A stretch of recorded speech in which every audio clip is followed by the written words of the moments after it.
Following reluctance to sign a new contract, Sander Berge is set to leave Sheffield United. Burnley have emerged as the forerunner to get a signature, with a fee currently being reported to be around £12 million. The main sources of this being Fabrizio Romano and Alan Nixon. Sander first joined Sheffield United when he was 21 years old from Genk in January 2020 in that iconic first season back in the Premier League for a fee of around £22 million. He came with a really good reputation as one of the most highly promising young midfielders in Europe at the time, but I think it's really fair to say that he struggled a lot at Sheffield United. He was really inconsistent. Some games he'd look really just disinterested and he'd make lots of sloppy mistakes. And you can look at games like Huddersfield at home this season. He came on and he just didn't look very good, didn't look very sharp at all. And then other games he looks really switched on, and I think that inconsistency has always sort of plagued his Sheffield United career. Had prolonged times out with injury as well, and I think we never knew what position he played best in. When he first come in, he was coming in regarded as a more deeper line or defensive minded midfielder. Then we've also seen periods of him playing in more advanced roles as an 8 or even as a 10 at points. And now, only with a year left in his contract, this seems to be the last opportunity that the club are going to have to recoup some of that initial investment into him. The main issue that I have with this transfer is that we're selling to a direct relegation rival, bit of alliteration there, in Burnley.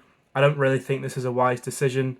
Obviously, Burnley came up with us, automatically promoted, probably one of the best sized championships ever seen, and we're selling one of our most important players to them. It doesn't make any sense. I mean, he played 37 games for his last season. He managed to get 6 goals and 5 assists, and he's going. Now, look, I think there's two ways to look at this transfer. The first is that he's in the last year of his contract, and this is the last time that we're going to get any real money for him. Same with Illiman. You can sort of look at the Illiman transfer away and say, look, this is going to be the last opportunity we get to get any sort of cash in. But I think there's another way to look at it, and you've really got to say, I mean, over the past week, we've lost our 2 most important players, arguably, our 2 best players, again, arguably. For what? 32 million pounds? I mean, not including potential add-ons. I mean, that's ridiculous. We're performing in a way like a relegation club, selling our best players. We're not acting like a promoted side. I mean, we come up and then the budget's only £20 million, and then we're losing our 2 best players, and you've got to wonder what's happening. I mean, Southampton, who got relegated, have kept more of their key players than we have. When you get promoted, you keep your spine and you try to add little additions here and there to try and make your team better so you can stay up.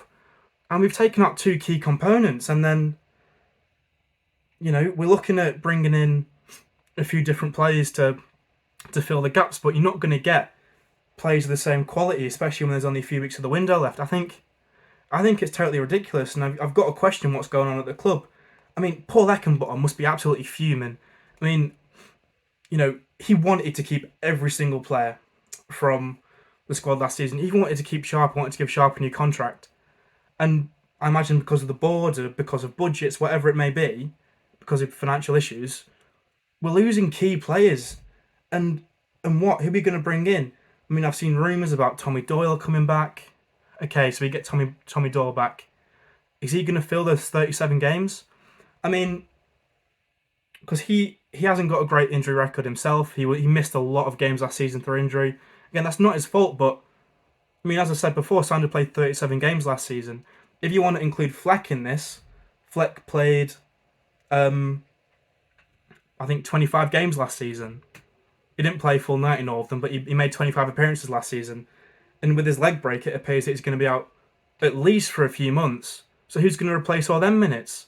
So we're going to need to bring in 2 midfielders. The other midfielder we're linked to is a guy called Souza, who's coming from Lommel SK in the Belgium league, just got relegated last season. I mean, look, he may be a good player, but he's playing as a number 6 for a team who got relegated last season. So it can't be that good. If you're playing at the base of midfield of a relegated side, I mean, you can't be all that good. I mean, I'm sure he's all right, but I'm really not sure now. I mean, all my optimism for this season ahead's just been killed now. I mean, with Njai, you think, oh, it's one play, but it's a lot of money. Pretty much doubles our transfer budget, and then you can look at guys like Akpom, Tillman. Maybe we get one of those in, both of them in. It changes things. Tillman picks PSV over us because obviously PSV get European football. They're not almost definitely going to get relegated like we are now. And then Akpom, that's sort of gone quiet in the past few days. Maybe we can pull it off. I'm really not sure. I'm really not sure how to look at this situation now. I mean, we're being linked to Lewis O'Brien, and no offence to Lewis O'Brien, but he's surplus to requirements at Nottingham Forest, who stayed up by, 5-6 points last season? And he's who we're bringing in to try and keep us up now. If he was that good, if he was the sort of player who can keep you up, he would have stayed at a relegation club last season. He would have played more games than he actually did. At the minute, it looks like we're building a good squad for the Championship, so that we can go down and come back up. That's how I'm seeing this. We're looking, okay, we're going to try and take these parachute payments, whatever it may be. With the ownership looking to sell, maybe they're thinking we're not going to spend too much this summer so that we can get the most money we possibly can. We can make the most profit on the sale, but I'm really not sure. I mean, even if you go down to the Championship, with the state of the squad right now, I don't even know where we'd finish. I mean, I think without Njai and without Berge, you can probably argue that this is primarily a mid-table Championship squad. I mean, the current shape of the midfield without Fleck and without Berge, or Berge, however you want to say it, he's gone now, or it looks like he's going, so I don't have to deal with trying to say his name anymore. But we've got Oliver Norwood. That's all right. Struggled in the Premier League last time, but maybe he gets a bit better. But is he past his best? I mean, after that Burnley game last season at Turf Moor, he hasn't really been himself. That's how Tommy Doyle managed to get back in the team. So we have Norwood and then Slimane. Okay, new signing. We don't really know how that's going to work out, but could be okay. Could be okay. That's two viable midfielders. We have Koulibaly, barely played last season. And then it's just youth players. I mean, it's ridiculous. We're really going to have to get some good business in towards the end of the window now because, like I say, we're losing two key players. I think it's embarrassing the way we're acting. Are we trying to beat Derby's point record? Because that's how I'm seeing this now. Like, what is the aim for next season?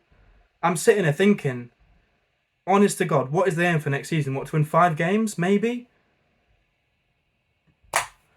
I just don't get it. I really don't get it. And I just feel bad for Paul Eckenbottom with what he's having to work with. They've given him a shoestring budget as it is, and now they're making him sell his 2 best players. But I think that's how I'm feeling right now, and I think you can argue a lot of the fan base are probably feeling a really similar way. I mean, I've been looking on social media and, comments are different. Sheff United fan accounts reporting on this sort of news, and everyone seems to be echoing the same opinion. It's always sell, sell, sell. We're selling the best player. We're selling the best player. Well, who are we bringing in? And I get we have this idea. We want to bring in young players. That's great. That's great. But we've seen with Sander Berge, we bought him young, bought him 21 years old, really talented, didn't really work out, and we sell him for half the amount we bought him for to a direct rival. I mean, it's ridiculous. It is ridiculous. I'm just saying it how it is. I mean, look, we still got, a week until the first game against Palace. So maybe we can get some stuff sorted. But right now, I genuinely don't see where we pick up points. Teams are going to look at coming to Bramall Lane and think, there's an easy 3 points for us. Because that's how I see it right now. So I think the squad is nowhere near good enough for the Premier League. I think, the base squad from the end of last season, before we lost anyone, probably wasn't good enough for the Premier League. And we would need significant investment, again, in the midfield and goalkeeper. And now we've just taken out, our best forward in Njai, who was only really shining hope of staying up. And then we take out Sander Berge as well. And then what have we got left? Norwood getting tackled every 2 minutes because he can't handle not having acres of space like you get in the Championship. Disappointing. Really disappointing. But, do what you can. And I'll still be there to support every game, singing the songs, but really makes you wonder what the whole point is when even from the top down it looks like there's no optimism. There's no there's no one grabbing it by the scruff of the neck and saying we're going to stay in the Premier League. We're defeating. We're already defeated. It seems like we haven't kicked the ball yet, and I think we're relegated. Shocking.